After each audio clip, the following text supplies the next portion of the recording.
Hi, Jim Berthold here from OLI Systems with another video recorded on August 24th, 2020. So a question came up from one of our users in what is the difference between standard volume, standard liquid volume, and volume reported in the OLI software.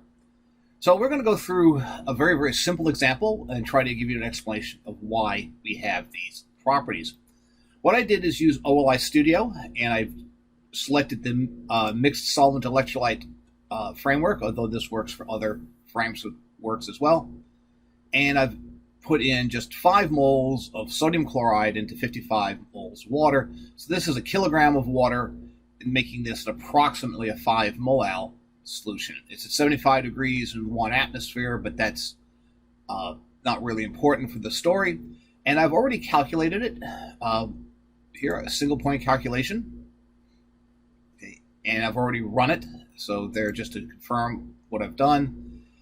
It's all in the liquid phase. There's no vapor, no solid. Here, this is the summary of the result. I will go ahead and run it again. It's that fast, you can barely see it run. And I'm going to take a look at the report. And here's where the confusion is. So we're going to just go down to look at liquid 1 properties. I'm going to scroll it just enough and to show you what we're talking about.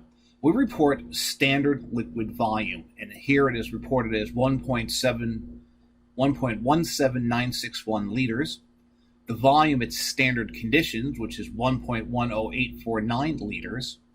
And a little farther down, we actually report the solution volume of 1.13539 liters. So we have 3 volumes reported here. So let's go from the easiest to the hardest. The first one is the volume here. This volume here, which I'll highlight, is the actual calculated volume. This is based upon the calculation of the molar volume of the solution, of all the ions and other components, as well as the interactions between the ions and our equation of state that we use for volume.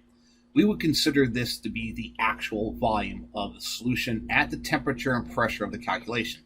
In this case, 75 degrees and 1 atmosphere. So we'll come back up to the next one. This is the volume at standard conditions. Okay, 1.10849 liters.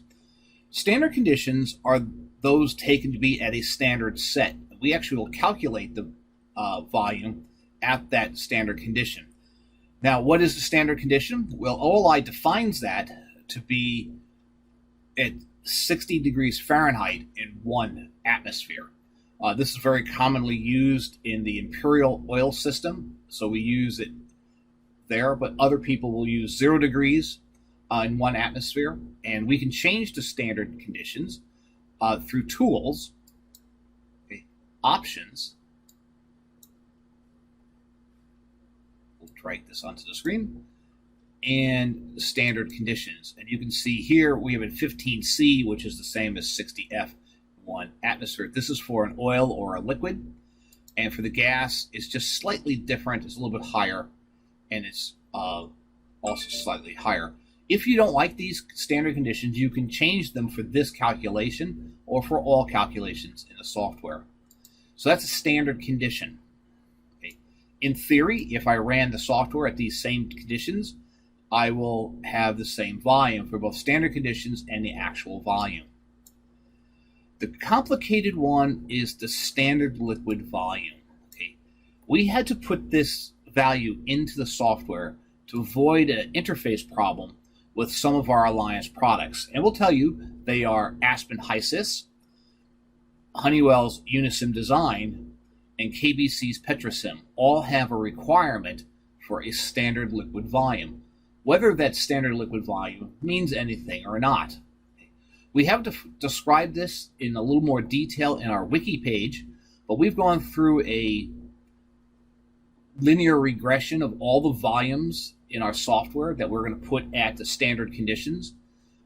Some things like ions don't have a volume, so we will put them there. If this was a gas species, we will still report a standard liquid volume.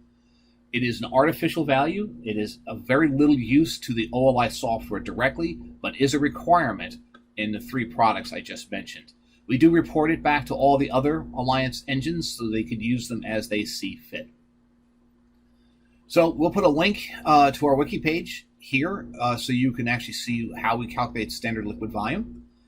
But hopefully this explains the difference between the 3 volumes that we've reported. Thanks for watching.